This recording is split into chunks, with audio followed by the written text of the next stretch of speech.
Alright guys, welcome back to another video. My name is Dennis and DennisCW here.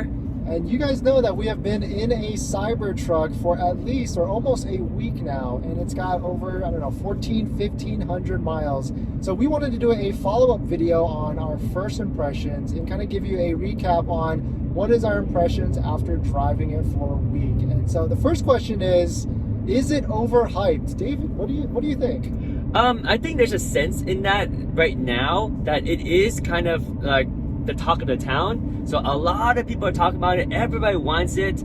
There is a prestige of having it right now. So in a way, that overhype gives it a reason to have it, right? Because if you want fame, if you want people to come up to you and talk to you at all the stops, if you want more attention than celebrities and movie stars, then this is definitely not overhyped, because that is the hype you do get because it's so hyped up everywhere. But in terms of the actual vehicle, right? Like after a year from now, when people have seen these and they're in movies, they're in music videos, and they're on tours and everywhere, then for the price, it's a lot. In terms of overhyped, it's definitely getting a lot of attention. Everywhere we go, wherever we go. We haven't even, when we left, we went through Texas overnight, went to New Mexico in the morning, and then at every single stop in Phoenix, we stopped at probably 4 superchargers. Everybody was coming up to it. Is it overhyped? Maybe price point wise, it's a little bit high, but I mean, you certainly are paying a markup, especially if you're getting a Foundation series. Compared to the Model X,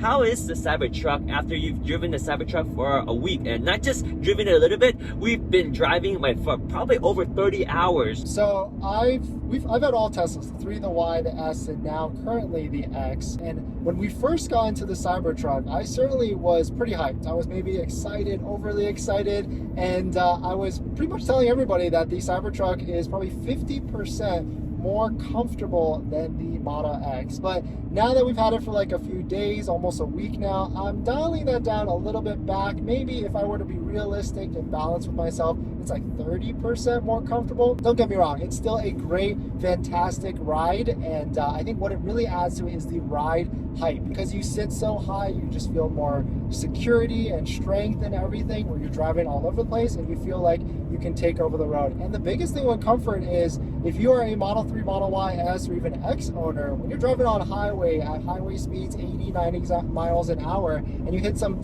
areas where the winds are high, you get blown around to the left or right, the Cybertruck doesn't do that at all. It stays firm, sturdy, cuts right through the road, and you don't have to adjust too much to the steering wheel. And maybe it's because of the steer-by-wire that helps as well. In terms of the dynamics of driving the Model Y compared to this vehicle, I would say this one actually has sharper steering than the Model Y, thanks to the 4-wheel steer. And also because you don't have to do the roll over on the steering wheel, you just have to turn this much, and that's the full turn capacity of the wheel. So it's kind of nice to be able to drive this. You sit up high, you drive, and it's easy to maneuver. Yeah, and it's a tough question, because like when people ask is like Model Y or Model X versus Cybertruck, usually that's asked in the context that you're going to replace your Model X or Model Y or whatever Tesla with a Cybertruck. I think after driving it for almost a week now, I don't think I'm going to sell the Model X and just keep the Cybertruck. I think I'm going to keep both vehicles because they just have different points, different purposes, and I would still say the Model X, even though it's not as comfortable, it does have more utility, maybe on road trips, where the Cybertruck is more rugged. What do you think about the fit and finish after 1 week? Do you think it's held up? Is it the best interior finish, or what are your thoughts?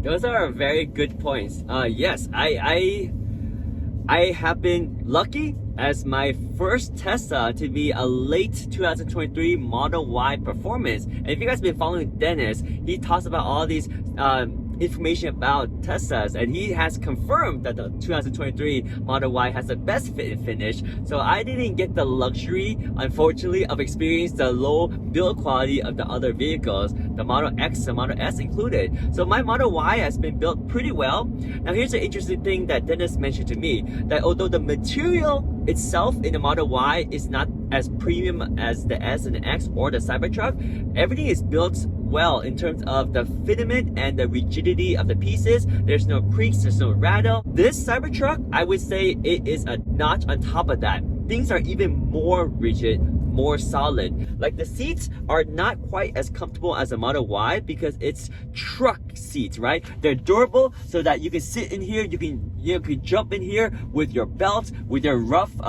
jeans, and it's not going to wear the leather as much.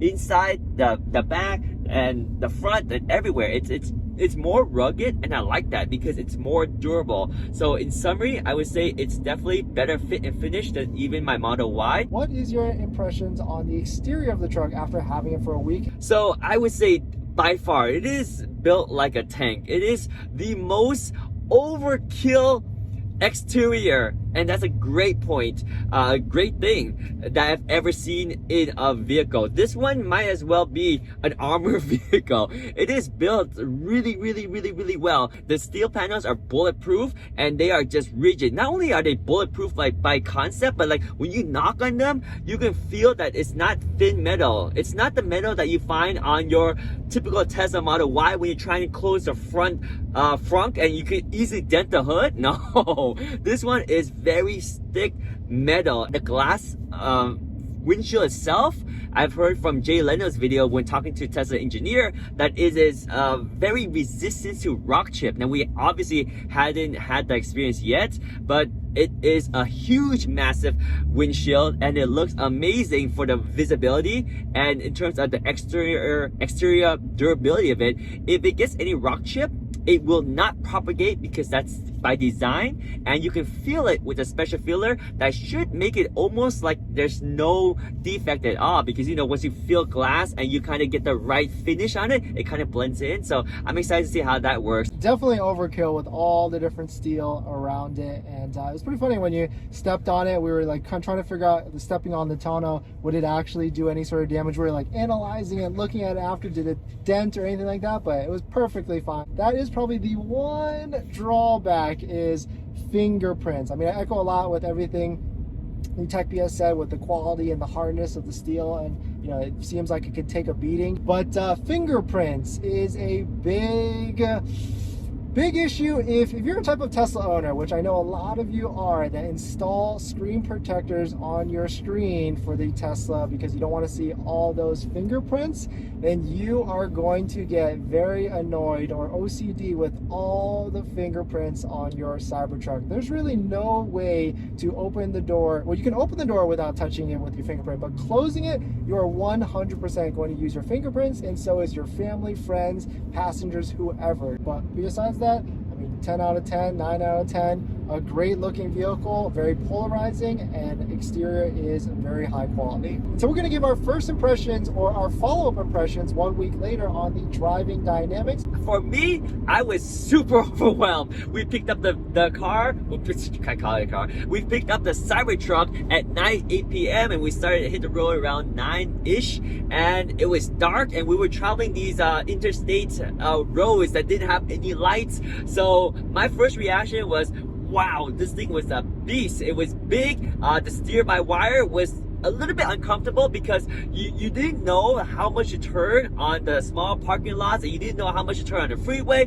Is it going to overturn? So in the beginning, I was really scared and paranoid. So I was like kind of holding like this. But after a week now, I love that steer-by-wire. Oh my gosh, why didn't Tesla think about this before? This is so genius. It's a perfect evolution of like manual steering to kind of a more modern, tighter steering ratio, and then this is the epitome of that. There's one thing we kind of missed, and I know a lot of people comment about this because they want to see the tests, but it's really the 0 to 60 times. We didn't really punch it or go that aggressive, but this Cybertruck is not a slouch at all. I mean, this is the all-wheel drive foundation, so it's 0 to 60 in 4.1 seconds, which is pretty fast, especially for a big car like this. And the torque, you feel it, it doesn't feel like a slouch at all. And so really it's got good power to weight ratio, I guess, and you can zip around town if you need to, or just chill on the highway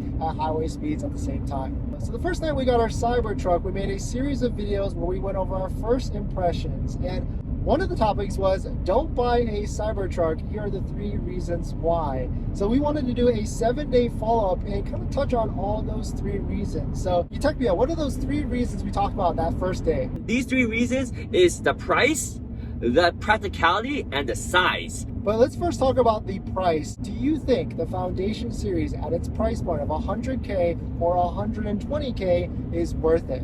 It's only worth it to us because we love to get our hands on the latest Tesla technology to make content and make it for you guys. But for anybody else, it's not. And the reason why, the ultimate reason why, is the price is going to go down. You're going to lose money. So with that in mind, it's definitely not worth it. Like we try to justify it because we want to see if that foundation is really a good markup, and what you get in that foundation and everything, yeah, it's kind of worth it. But in general, the price is going to go down. It's going to go down. So it's an expensive vehicle. It's like you can get 3 Model 3s, maybe even 3 Model Ys for the price of my Cyber Beast Foundation series. It could be worth it if you own your own business, if you have something to advertise, if you're a contractor or plumber or something like that is zipping around town all the time, then yes, 100% worth it, because this vehicle gets attention wherever you go. What's the second reason why you should buy a Cybertruck? Second reason is the practicality.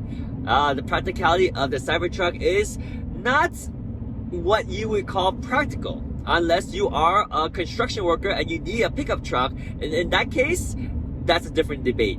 But the interesting thing about the Cybertruck is it's attracting people that normally would not be interested in a Cybertruck. Because of that, we need to consider practicality. It is in fact a truck. So with a truck, you have a big bed in the back, and that bed can load a lot of lumber, a lot of plywood. But for grocery shopping, Costco shopping, it's kind of weird because you can either put your stuff inside the back seat folds up, and that's kind of a nice feature. But if you're putting your Costco stuff in the back and you're driving and it gets pushed in the front, then now you got a long deep bed. You gotta crawl in and reach out and pull your groceries and your Costco shopping stuff out. It's not as practical, and because it's a flatbed, it doesn't have that vertical storage that you would get in the Model X or the Model Y, because you have places to kind of stack things, right? So yeah, the practicality of it is not as practical as the Model Y or the Model X. A third point of why you shouldn't buy the Cybertruck, and that is the size. This thing is massive, right? I have a Model X, Utopia has a Model Y right now, and I'm still debating on whether I sell the Model X and just keep the truck. I think practicality wise, due to size, like might as well just keep both until we really figure out, because we've only been driving on highways and through maybe suburbia, and so really the size we don't really know until we get to a city and see, can it fit in parallel parking spots with no issues or parking garages? That's really where it's going to get pretty tricky. But that was the third point, right? Yeah, that's all 3 points. But what were your first thoughts on that first road trip that we did? Yeah, so the charging and stop, that's true with any Tesla. But I think with the Cybertruck, I don't know if it's going to be improved later, or maybe there's some certain firmware that may make it better. But currently right now, I feel like if you had like a Model Y long range, or a Model S long range, it would make road tripping a lot easier. But don't get me wrong, if you have like a Rivian or any other EVs that don't have the Tesla supercharging network, then it's much more difficult. So it's fine, but I would say it's not the ideal vehicle for road tripping. I would rather be in the Model S long range or a Model Y long range for a longer road trip. That's my take. Yeah, we definitely had to stop, I don't know, over 12 supercharging stops. Each stop was 30 minutes, 40, maybe even 50 minutes that we had to charge at each stop, which that's why it really added a lot of hours to the trip. I think straight shot from Austin to California, it's like a 20-hour road trip, but that's why it took 7 more hours to go all the way through there. I mean, we tried to have fun with it, but certainly stopping that much it added up a little bit. So the second thing that we learned from this road trip is that the Cybertruck is very sensitive, and I like to use the word sensitive and maybe coupled with annoying, because you have to baby it in terms of, like, you probably like going fast if you have a Tesla right now, going 75, 80, 85 miles an hour. But if you do that in a Cybertruck, you are going to burn through battery really, really quickly. Yeah, I agree. And just based on stuff I see on social media, it seems like the consensus, if you drive slower and you maybe drive in the locals but don't have too many stops, because every time you take a stop, to pick up that momentum to start rolling does chew up a little bit more power from your battery, because remember, this is a very heavy vehicle, and the aerodynamics is good, but it's probably not as great as like the Model 3, Model Y, or any of the other Teslas that were really efficient, just because they're small, they cut through wind because of the aerodynamics, so less resistance on that. Oh, the tires are probably what burn out a lot of the energy. You have to be conservative when you are road tripping with the Cybertruck, because it takes a lot of energy to move, and if you move too fast, you're gonna burn too much energy. But yeah, a lot of attention also was a side note for me that made it kind of it's a good thing, because we looked at it positively, but I can see a lot of people getting quite frustrated and annoyed, because that is a lot of attention. Yep. So yeah, people get in the way, people try and take pictures, which is great, right? I mean, if I saw a Cybertruck, I would be super excited as well, but it also can be dangerous. Like, they frequently would just walk right behind you when you're trying to back up, and so you really have to be on 360 view mode to make sure you're not going to hit even little kids, because like little kids are right under that camera, you might not be able to see them, so it's pretty scary. And so those are the three things that basically we've learned from driving the Cybertruck for that long of a road trip. Of course, there's tons of positivity. Don't get us wrong that we're just negative on the three things here. We've been raving about this Cybertruck. So we've got three things on why the Tesla Cybertruck is the best for road trips. And the first one, which is probably obvious to most of you watching, or if you've seen any of the other videos out there, but some of you most likely have a Model 3 or Model Y or even a smaller car. But if you have a Model X, then you know that storage is crucial for road trips. And the Cybertruck has plenty of that. You got the frunk, which is motorized, you got the back seats with the seats go up, and of course you've got the tonneau cover, which I think is a very important feature in the California markets, that you can lock it safely. And so storage, plenty of it, plenty of space, including the 5 seats if you've got a family of 5 or less. And so certainly that's why I feel like it's a great road trip vehicle for the first reason. So the second reason is the sturdiness or even stability of the Tesla Cybertruck. We're driving right now on the highway going about 60 to 70 miles an hour, and I can let go of the steering wheel and the Cybertruck is not going to sway at all within the lane, especially if I'm going straight. I would totally agree. Stability is incredible. The ride comfort, the ride height, the stability, I've said it in many of my videos too. I think that's the part that's not hyped up enough about the Cybertruck. You have just a little bit of motion and it will take those corners with confidence. It's really stable, and on top of that, the part of the trip when Dennis was driving, I was editing videos on my laptop, and I was texting, and I was also doing Twitter posts, X posts, and I did not for any moment get dizzy. That was the most crazy experience. I forgot about it, I didn't realize it, but normally I cannot even spend 20 seconds on my cell phone, let alone a laptop, when I see it in any other car. That includes Model Y, Model X, Model S. And so the number 3 reason is kind of goes back to the exterior. Because the exterior is made with HFS and it's got these meaty tires, you can really go anywhere and not have to worry about anything with the exterior of your vehicle. When we were driving, it started hailing, it was raining, and we were kind of, at first we were a little like, oh, well, this is a brand new car, holy crap, but the hail started, you could hear it off of bouncing off of the steel, and we checked it afterwards, and there was really no damage at all. That's a nice comforting feeling, to be able to know that you can go any parking lot or any road or whatever, and your Cybertruck is, I mean, it's bulletproof, right? But it's basically bulletproof, and you don't have to worry about it. We wanted to talk about the 5 things we hate about the Tesla Cybertruck. Maybe hate's a little bit too strong of a word, but maybe the things we dislike about the Tesla Cybertruck. The first thing we hate, and David is pretty passionate about this one, and me too actually, is the rear view visibility. I mean, I like to have my sense of comfort to look back in the mirror. Even with the Model Y, and I have a lot of views with the Model Y, and I got a camera and everything, I'm old school. I like to glance at my mirror and take a look back there, just in case there's somebody there.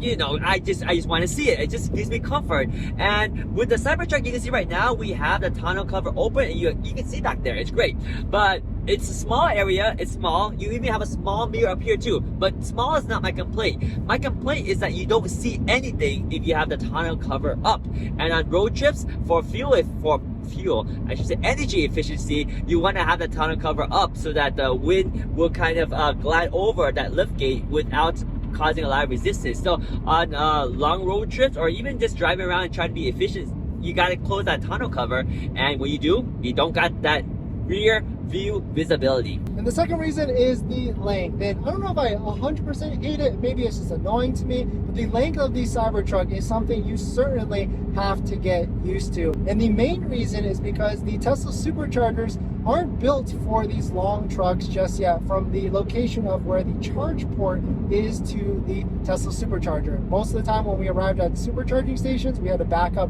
super careful to the Tesla superchargers like you usually do, but the length of those supercharger cables barely made it to the Cybertruck to plug in. So certainly the length is something you have to get used to. Maybe it's annoying to me right now, but I'm like right on the edge of maybe not hating it, but definitely annoying. But number 3 is the vehicle gets, at the moment, a lot of attention. I think if you do road trips and you drive to like areas where people are not like they're not dominant with Tesla fanatics, like the bubble we live in California and in Bay Area, where there's a lot of people that know about the Cybertruck, it's gonna be a while before people are gonna naturally say, oh, that's just a Cybertruck. It's gonna be a while because Cybertruck's gonna be popular in movies, it's gonna be popular in music videos, it's gonna be a prop for a lot of cool things, for marketing, for broadcast, for anything. So it demands attention. And the number 4 thing that we hate, and don't forget there's 5, and the 5th one we definitely both agree on, yeah. But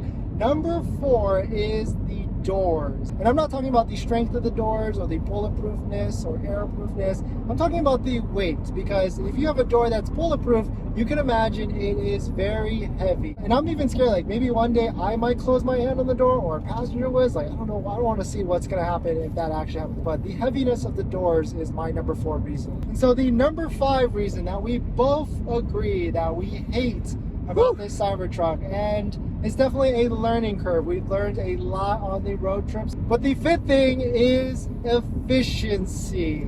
This truck, don't want to get into the exact numbers. There's plenty of videos out there, and maybe one day we'll release the exact efficiency. But to give you a perspective, we drove those 27 hours. We had to stop every hour and a half to 2 hours because the Tesla needed to charge. And especially the fact that you have to really understand the aerodynamics of the tonneau cover and the liftgate, because in the beginning we also made a newbie mistake as we had the tonneau cover open but the liftgate up, creating this huge draft that any pickup truck owner would say, WTF these guys are doing, right? Taking a road trip with the liftgate up and the tonneau cover open. Well, that's something you have to consider and keep in mind, especially when you take the road trip, because that does drop down the efficiency even more. So guys, that is Dennis. So you're watching this on my channel, but I would not have the opportunity to be in a Cybertruck if it wasn't for his generosity. So this is Dennis. You guys gotta check out his channel. He makes great content on Teslas. If you're a new Tesla owner or you are new to the Tesla world, he helps you get the best deals, the best financing, and all the tips and tricks about Teslas and news and updates and all the good stuff. And again, super generous, super smart, and very knowledgeable Tesla guy right here. So check out his content. He's got a lot of good stuff, and the link to his channel is down below. Thanks, Dennis. Thank you.